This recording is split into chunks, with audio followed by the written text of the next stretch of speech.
连接到彰化县甲南投县的139线，不时都咧出车祸。今年顶半年，就发生12件车祸，14个人受伤。要安怎来减少这个车祸的事故？地方警察是正伤脑筋。虽然有采3支的测速器，也是无用效，所以警方考虑要伫超速上较严重的路段来设这个区段测速，只要伫监控区的范围内，驶超过50公里，就要开单。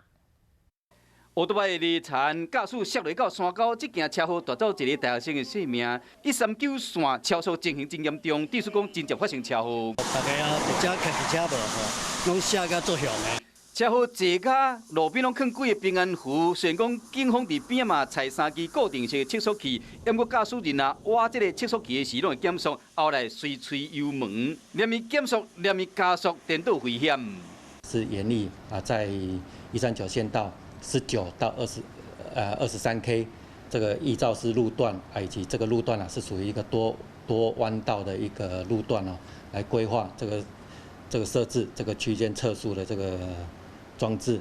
依照警方估计，这条4公里的路，若是赛车时间较免4分钟，加算算的差不多时速是60公里，就会开罚单。若要符合速限50公里，通过时间差不多要4分半。目前要你规划，等到交通部通过了后，就会开始实施。